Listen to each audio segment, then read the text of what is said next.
Hello everyone, welcome back to the channel Dream Ledger. So here is the most awaited video. आप लोगों ने बहुत ज़्यादा demand की थी कि जल्दी से क्या हुआ कि स्ट्रैटेजी लेकर आओ. So here is the video.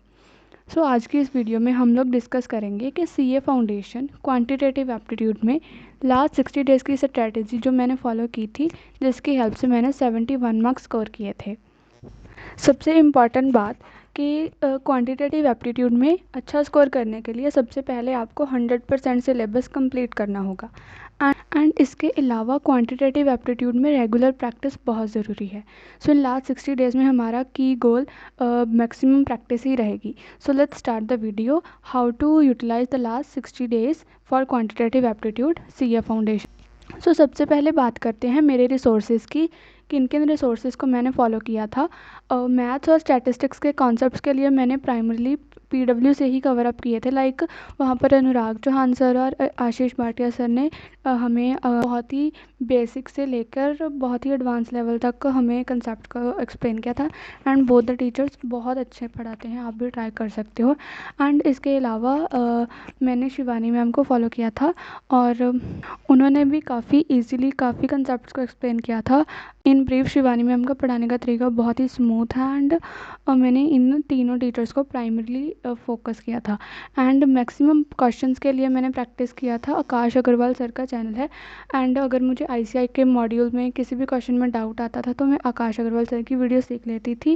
And also जो आकाश अग्रवाल सर ने लास्ट डेज में मैराथन ली थी, उसमें से मैंने क्वेश्चंस भी प्रैक्टिस किए थे. सो आई कैन से कि पीडब्ल्यू से मैंने Chanakya 3.0 series, marathon sessions and Shivani ma'am की अनअकैडमी पर मैंने एक प्रयास सीरीज़ एंड ब्रह्मास्त्र सीरीज़ में से क्वेश्चन प्रैक्टिस किए थे. एंड मेन सोर्स में आपको कहूँगी कि आप आईसीएआई मॉड्यूल को ही रखो. सो अगर आप किसी पर्टिकुलर टीचर को पहले से फॉलो कर रहे हो एंड आपको कंसेप्चुअल क्लैरिटी आ रही है तो आपको टीचर स्विच करने की बिल्कुल भी ज़रूरत नहीं है. सो नेक्स्ट हम बात करते हैं कि अगर हमने मैथ्स में स्कोर अच्छा करना है तो उसके लिए हमें कंसेप्ट्स एंड प्रैक्टिस दोनों अच्छे से क्लियर होने चाहिए.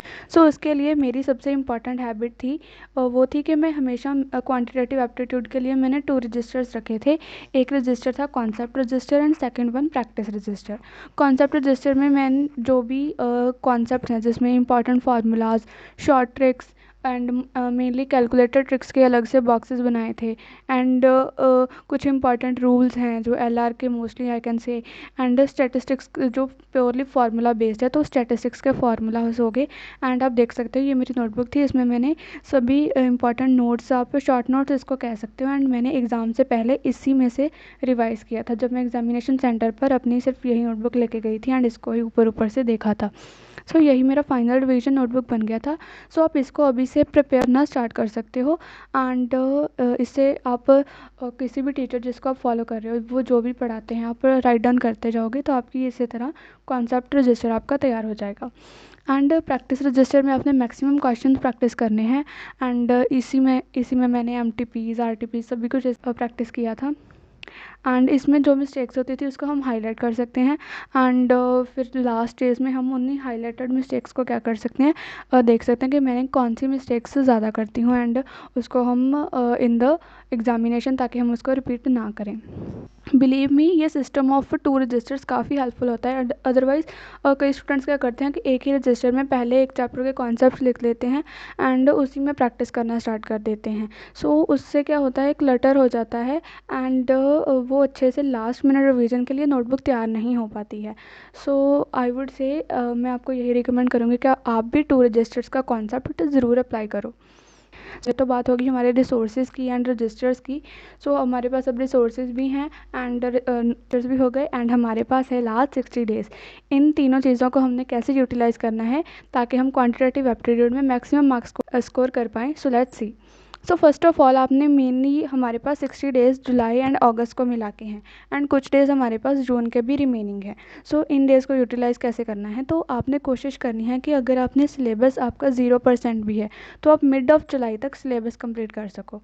तो इसके लिए हमारे पास अप्रॉक्सीमेटली 30 डेज़ है for the syllabus completion.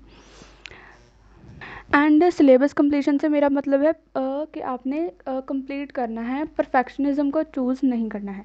Because अगर आप परफेक्ट होने का देखोगे तो आपका सिलेबस कभी भी कंप्लीट नहीं हो पाएगा। सो आपको first of all syllabus complete करने से मेरा मतलब ये है कि आपको पता होना चाहिए कि हर चैप्टर में क्या है। एंड अगर हम सिलेबस कंप्लीशन की बात करें क्वांटिटेटिव एप्टीट्यूड में, तो फर्स्ट ऑफ ऑल आप स्टैटिस्टिक्स से जा सकते हो, because statistics purely formula based है। एंड अगर इसमें आप फार्मूलाज याद कर लेते हो, and practical application in formulas की बहुत ही ईजी है। एंड अगर आप स्टैटिस्टिक्स से स्टार्ट करोगे तो आपका कॉन्फिडेंस काफ़ी हाई हो जाएगा, बिकॉज लगभग 40 मार्क्स का पेपर स्टैटिस्टिक्स में से आता है। एंड स्टैटिस्टिक्स में से ज़्यादा डिफिकल्ट क्वेश्चंस भी नहीं बनते, कुछ स्पेसिफिक टाइप्स के ही क्वेश्चन होते हैं जो ICAI मॉड्यूल में होते हैं, या फिर आप MTPs, RTPs एंड PYQs को अगर मैक्सिमम प्रैक्टिस करोगे तो आपको वो पैटर्न समझ में आ जाएगा। एंड आप उसी अकॉर्डिंग आपकी अच्छी से अच्छी प्रेपरेशन हो जाएगी। सो आपको रेगुलर एंड कंसिस्टेंट रहोगे अगर आप, तो ईजिली स्टैटिस्टिक्स को क्रैक कर पाओगे। सो फर्स्ट ऑफ ऑल अगर हम स्टैटिस्टिक्स की बात करेंगे, इसका सिलेबस कंप्लीट कैसे करना है एंड मैंने कैसे किया था। सो इन द स्क्रीन जैसे मैंने दिखाया, मैंने इन सभी चैप्टर्स को ऐसे डिवाइड कर लिया था, एंड मैंने हर एक चैप्टर को एक दिन डिवोट किया था। मैं लास्ट 30 डेज़ की बात कर रही हूँ, बिकॉज पहले तो हम रेगुलरली थोड़ा थोड़ा पढ़ते हैं। अब जिन्होंने नहीं पढ़ा या फिर वो रिवाइज करना चाहते हैं, तो उसके लिए यही होना चाहिए कि उन्होंने एक चैप्टर को एक दिन में कंप्लीट करना है। लाइक फर्स्ट डे हम करेंगे statistical description of data, and next day हम सैम्पलिंग करेंगे, then measures of central tendency, and उसके बाद dispersion, then probability, then theoretical distribution, correlation and regression, and index numbers. So now students बोलेंगे कि एक दिन में ये चैप्टर कैसे कंप्लीट होगा। तो मैं ऐसा भी स्ट्रिक्टनेस नहीं करूँगी कि आपने एक ही दिन में करना है। तो आपने क्या करना है कि like statistical description of data and sampling, ये दोनों एक एक दिन में चैप्टर हो जाएंगे ईजिली। सो आपने सबसे पहले इनकी वीडियोस देखनी है, लाइक जिस भी टीचर को आप फॉलो कर रहे होंगे, आपने वीडियोस देख ली, और उसके बाद आपने करना है न्यूमेरिकल यही मॉड्यूल में ओपन करना है। लाइक स्टैटिस्टिक्स में थ्योरेटिकल क्वेश्चन भी काफ़ी आते हैं, डायरेक्ट क्वेश्चन आ जाते हैं। एंड अगर मैं ऑनेस्टली बताऊं तो वो Shivani ma'am and Anurag Chauhan sir, Ashish Bhatia sir, ये तीनों टीचर्स कवर अप करते हैं, वो अपने लेक्चर्स में ही बता देते हैं। एंड क्वांटिटेटिव एप्टीट्यूड में स्पेसिफिकली बोलूँगी कि अगर आप लेक्चर देख रहे हो तो साइड बाय साइड आपका module and concept register open होना चाहिए। आपके दोनों register and ICAI module open होना चाहिए, एंड साथ में कैलकुलेटर तो श्योरली होना ही चाहिए। सो इससे क्या होगा कि जो भी टीचर्स आपको इंपॉर्टेंट बताते जाएंगे, आपने मार्क करते जाना है, राइट डाउन करते जाना है, चाहे आप में लिखते जाओगे। सो आपको क्या होगा, कॉन्सेप्ट रजिस्टर पूरा तैयार हो जाएगा, इंपॉर्टेंट जो भी की कंसेप्ट होंगे। सो मैक्सिमम पार्ट आपका लेक्चर से कंप्लीट हो जाएगा। एंड उसके बाद काफ़ी क्वेश्चंस भी वो टीचर्स अपने वीडियोस में कवर अप करवाते हैं। एंड वो क्वेश्चंस जब आपके कंप्लीट हो जाएंगे, तो आप जब ने लेक्चर्स देख लिया, उसके बाद खुद से ICAI मॉड्यूल्स में से जो रिमेनिंग क्वेश्चंस होंगे उनकी प्रैक्टिस कर लोगे, तो आपका चैप्टर कंप्लीट हो जाएगा। We can consider the chapter done after the lecture is done, and we have written, और उसके कॉन्सेप्ट हमने लिख लिए हैं, एंड हमने प्रैक्टिस भी कर ली है क्वेश्चंस। तो उसके बाद हमारे पास आ जाता है मैथमेटिक्स, बिजनेस मैथमेटिक्स। एंड इसमें जिस स्टूडेंट्स के पास 11th-12th में मैथमेटिक्स होगा, तो उसके लिए बिजनेस मैथमेटिक्स इतना डिफ़िकल्ट नहीं होगा। सो वो क्या कर सकते हैं, इसको कम टाइम दे सकते हैं, एंड स्टैटिस्टिक्स को ज़्यादा दे सकते हैं। बाकी आपकी अपनी खुद की भी चॉइस है, बिकॉज किसी का स्टैटिस्टिक्स पार्ट स्ट्रांग होता है एंड किसी का बिजनेस मैथमेटिक्स स्ट्रांग होता है।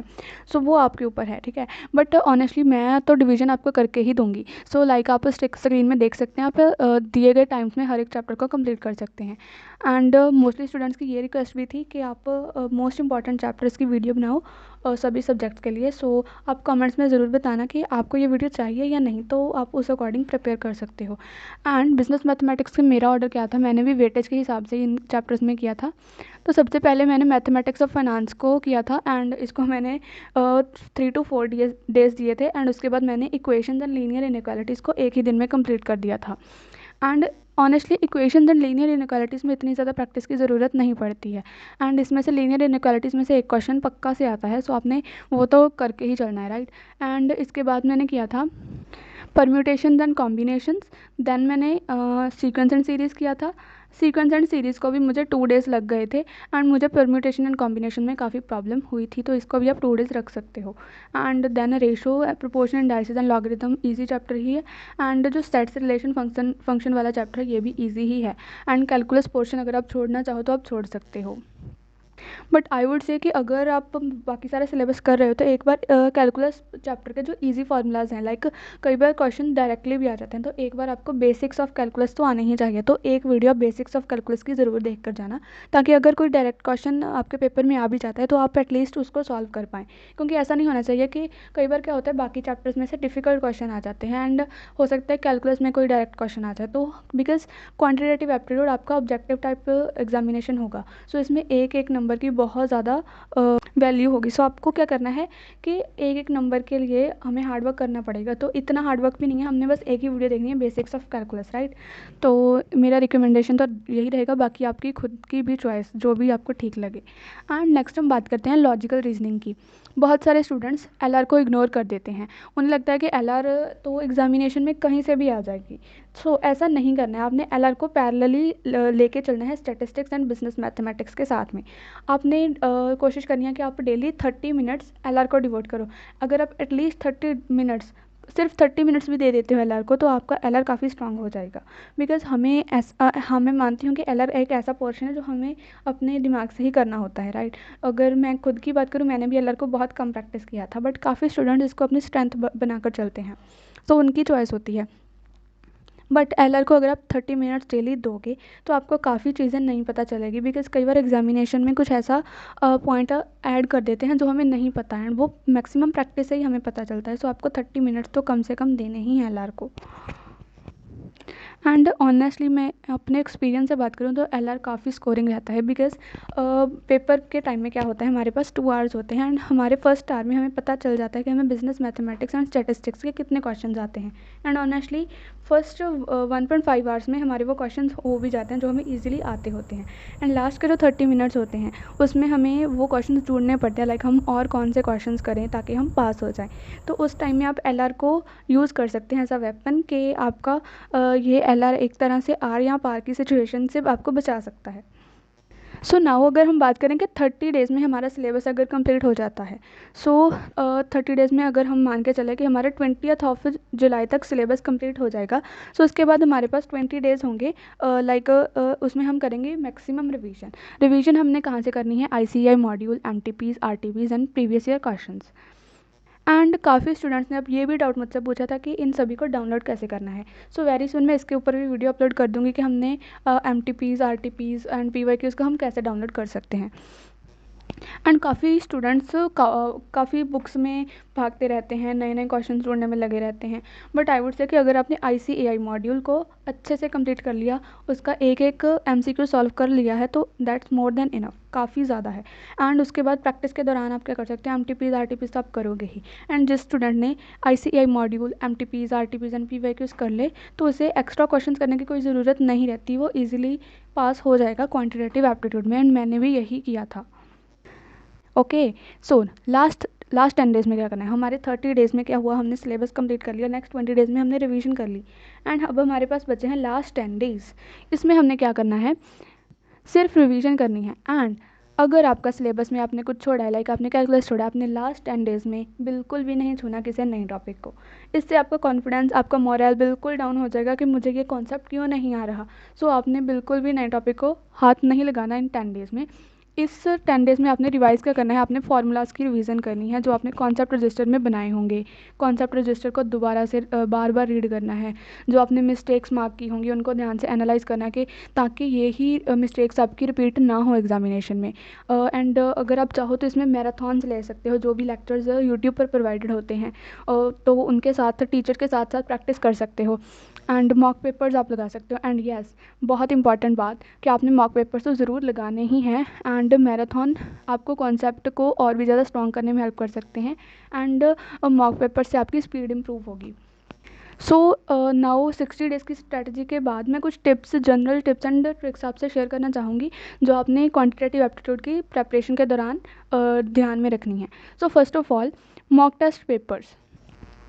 सो आपने मॉक टेस्ट तो क्वान्टिटेटिव एप्टीट्यूड में ज़रूर से प्रैक्टिस करके जाने हैं। बिकॉज काफ़ी स्टूडेंट सिलेबस कंप्लीट कर लेते हैं, उन्हें लगता है कि अगर मुझे कॉन्सेप्ट्स आते हैं तो एग्जामिनेशन में वो ईजिली उन फार्मूलाज को अप्लाई करके आंसर्स निकाल देंगे। बट उन्हें प्रॉब्लम पता है कहाँ आती है, स्पीड में। अब क्या होता है कि मैंने ये खुद भी पर्सनली फेस किया था, सो मैं आपको बता सकती हूँ कि एग्जामिनेशन में एक तो ऐसा इन्वायरमेंट होता है, एंड जिन्होंने फर्स्ट टाइम देना है तो आसपास जितने भी स्टूडेंट होते हैं सभी कैलकुलेटर यूज़ कर रहे होते हैं। सो उससे ऐसा पैनिक जैसा सिचुएशन क्रिएट हो जाता है कि सभी क्वेश्चन सॉल्व कर रहे हैं, एंड मुझसे क्वेश्चन अगर एक क्वेश्चन हमें नहीं भी आता तो हमें वही क्वेश्चन ऐसे लगने लगता है कि मुझसे ये क्वेश्चन ही नहीं सॉल्व हो रहा, एंड सभी स्टूडेंट्स हैं जो वो क्वेश्चन सॉल्व करने में लगे हुए हैं। सो इससे आपको पैनिक की सिचुएशन हो जाती है। सो आपने मॉक टेस्ट पेपर ज़रूर से देना है ताकि आपको पहले से ही रियलिस्टिकली पता चल सके कि आप कितने मार्क्स का पेपर अटैम्प्ट कर पा रहे हो। बिकॉज क्वान्टिटेटिव एप्टीट्यूड में बहुत ही रेयर बच्चे होते हैं जो 100 मार्क्स का पेपर अटैम्प्ट करते हैं। सो अगर आप रियलिस्टिकली जानना चाहते हो कि आप दिए गए टाइम में 2 आवर्स में कितने क्वेश्चन अटैम्प्ट कर रहे हो, आपकी एक्यूरेसी कितनी है, कौन से चैप्टर्स आपका ज़्यादा टाइम ले रहे हैं, आप या फिर आपका एक्सपेक्टेड स्कोर कितना आ रहा है, सो वो आपको सब मॉक टेस्ट से ही पता चलेगा। मॉक टेस्ट से आपको अपनी एक्चुअल पोजीशन समझ आ जाती है, एंड उसके स्कोर के हिसाब से आप अपनी नेक्स्ट रिवीजन को प्लान कर सकते हो। नेक्स्ट स्टूडेंट्स की सबसे बड़ी प्रॉब्लम आती है क्वांटिटेटिव एप्टीट्यूड में, उनकी स्पीड। सो कई बार पेपर में हमें क्वेश्चन आता होता है बट हमारे पास इनफ टाइम नहीं होता कि हम उस क्वेश्चन को कंप्लीट कर सकें। सो इस सिचुएशन में आपको अपनी स्पीड को इम्प्रूव करना होगा। आपको मैक्सिमम प्रैक्टिस करनी होगी, मैक्सिमम रिविजन्स करनी होगी, एंड मोस्ट इम्पॉर्टेंटली आपको अपनी कैलकुलेशन स्पीड इम्प्रूव करनी होगी। एंड ऑल्सो क्वेश्चन को सिलेक्ट करना आना चाहिए आपको कि आपको कौन सा क्वेश्चन सिलेक्ट करना है, टाइम मैनेज करना आना चाहिए।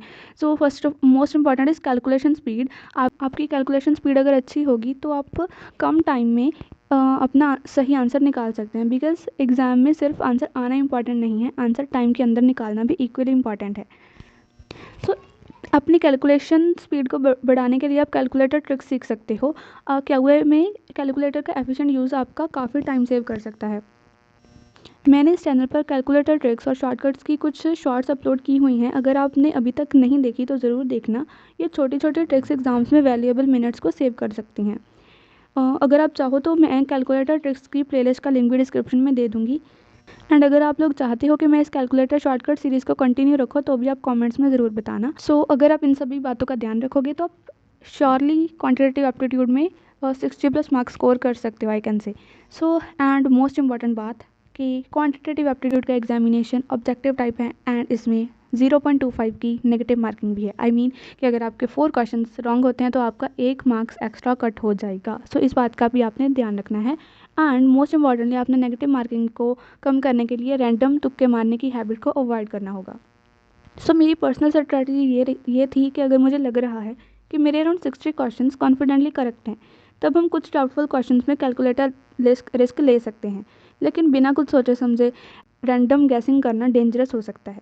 कभी कभी 2-3 मार्क्स गेन करने के चक्कर में स्टूडेंट्स 8 to 10 मार्क्स लूज़ कर देते हैं।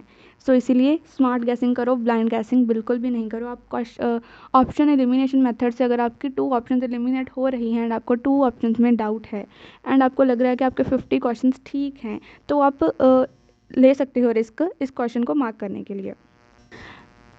एंड नेक्स्ट सबसे important advice, consistency is everything. क्या हुए को आपने एक भी दिन कम्प्लीटली नहीं छोड़ना है, एंड चाहे आप 30 मिनट्स ही क्यों ना दो, सिर्फ फार्मूलाज ही रिवाइज क्यों ना करो, बट आपने सब्जेक्ट से कनेक्शन ज़रूर बना के रखना है डेली। लाइक मैंने पिछली वीडियोस में बताया कि आप एक ही दिन में चारों सब्जेक्ट्स को नहीं कर सकते हो। सो आपने क्या करना है कि 2 सब्जेक्ट्स हैं जो उनको तो मेनली एक दिन में फोकस रखना ही है, 3rd and 4th सब्जेक्ट को डेली 30 मिनट्स देने होंगे। क्योंकि कोई भी सब्जेक्ट को अगर हम एक भी दिन छोड़ देंगे तो हमारा फ्लो ब्रेक हो जाएगा, एंड फ्लो ब्रेक करना इन लास्ट 60 डेज़ में बहुत डेंजरस हो सकता है।